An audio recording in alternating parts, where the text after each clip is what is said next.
저도 예전엔 참 미련하게 일했습니다. 마감일은 코앞인데 도와달라는 말이 입 밖으로 도무지 나오지 않았거든요. 퇴근 시간을 훌쩍 넘긴 텅 빈 사무실에서 모니터 불빛에 의지해 혼자 서류와 씨름하며 속으로는 제발 누가 내 짐 좀 덜어줬으면 하고 간절히 바라면서도 겉으로는 언제나 괜찮은 척 웃어 넘겼습니다. 동료가 다가와 도와줄까? 물어도 반사적으로 아니야. 나 혼자 할 수 있어라며 밀어냈죠. 우리는 흔히 이렇게 남에게 기대지 못하는 사람을 두고 고집이 세다거나 자존심이 유별나게 강해서 그렇다고 오해합니다. 스스로도 나는 왜 이렇게 미련하게 혼자 다 떠안고 살까 자책하며 밤잠을 설치곤 하죠. 하지만 제가 이 답답함을 풀기 위해 여러 심리학 논문과 데이터를 뒤져보니 이건 단순한 자존심 문제나 성격의 결함이 절대 아니었습니다. 오히려 당신이 과거의 상처로부터 스스로를 지키고 살아남기 위해 무의식적으로 선택했던 아주 슬프고도 똑똑한 생존 전략이었습니다. 오늘 우리가 왜 그토록 타인에게 손 내미는 것을 두려워하게 되었는지 이야기해 보려 합니다. 제가 며칠 밤을 새우며 찾아낸 신경과학의 비밀과 이 무거운 짐을 안전하게 내려놓는 구체적인 방법을 지금부터 하나씩 풀어보겠습니다. 우리의 뇌는 상처받지 않기 위해 아주 치밀한 방어벽을 설계하죠. 그 방어벽의 첫 번째는 바로 우리의 어린 시절 경험에서 옵니다. 아주 어릴 적 우리가 누군가에게 처음으로 간절하게 손을 내밀었을 때 상대방이 바쁘다며 외면하거나 귀찮아했던 그 짧고 차가운 순간들을 뇌는 전부 기록하고 있었던 거죠. 이때 우리 머릿속에 있는 편도체라는 부위가 강력하게 작동하기 시작합니다. 편도체는 우리 뇌 깊숙한 곳에 있는 일종의 위협감지 레이더예요. 호랑이를 만나거나 낭떠러지 앞에 섰을 때 경고음을 울리는 아주 중요한 사령탑이죠. 그런데 마음의 상처를 입었을 때도 이 레이더는 마치 화재 경보기처럼 요란하게 울려 퍼집니다. 도움을 청했다가 거절당하는 그 감정적 고통을 우리 뇌는 물리적인 생명의 위협과 똑같이 받아들이는 겁니다. 그래서 우리의 자율신 경계는 아주 차갑고도 합리적인 결론을 내리게 되죠. 타인에게 의지하는 것은 너무나 위험한 짓이니 차라리 나 혼자 모든 것을 해결하겠다고 선언하는 겁니다. 유명한 심리학자인 존 볼비는 이런 현상을 두고 내적 작동 모델이라고 불렀습니다. 이것은 우리가 사람들과 관계를 맺을 때 무의식적으로 사용하는 마음속의 내비게이션 같은 겁니다. 어릴 적 나를 돌봐주던 사람들의 반응을 바탕으로 세상은 믿을 만한 곳인지 스스로 지도를 그리는 거죠. 만약 당신이 힘들다고 신호를 보냈을 때 누군가 따뜻하게 반응해 주었다면 그 지도는 힘들 땐 언제든 주변 휴게소에서 쉬어가도 좋다고 안내할 겁니다. 하지만 당신이 내민 손이 허공을 맴돌았거나 오히려 핀잔을 들었다면 당신의 내비게이션은 모든 사람을 잠재적인 위험 요소로 표시하고 절대 아무도 믿지 말라는 붉은색 경고를 띄우게 되죠. 그래서 당신은 어른이 되어서도 혼자 험난한 오프로드를 달리는 쪽을 택하게 된 겁니다. 동료들이 포장도로로 오라고 손짓을 해도 당신의 고장난 내비게이션은 그 길로 가면 절벽으로 떨어질 거라고 쉴 새 없이 경고음을 울려댑니다. 이런 상황에서 어떻게 마음 편히 다른 사람의 차에 올라탈 수 있겠어요?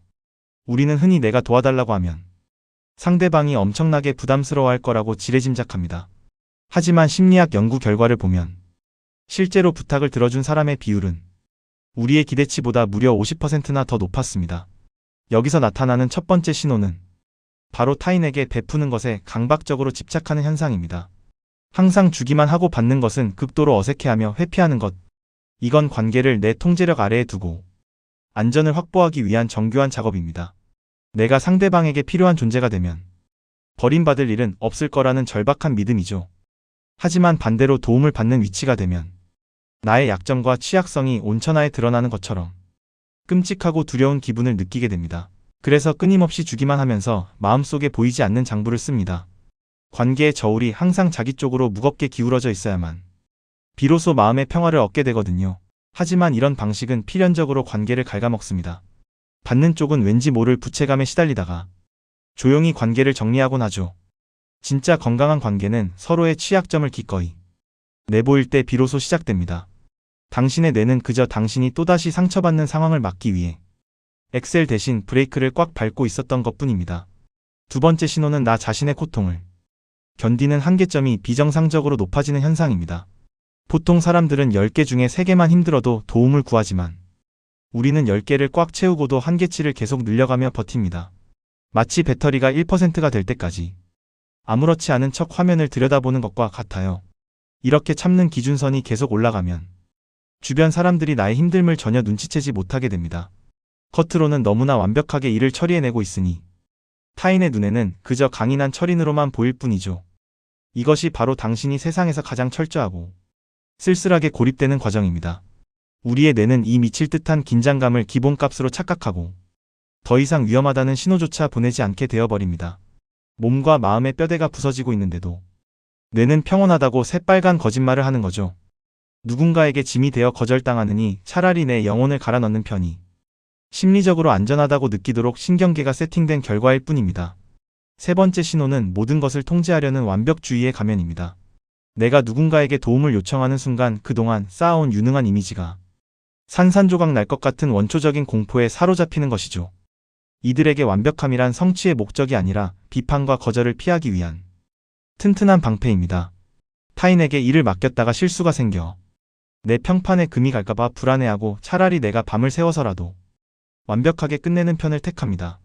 하지만 이건 주변 사람들의 성장 기회마저 무의식적으로 빼앗는 비극을 낳습니다.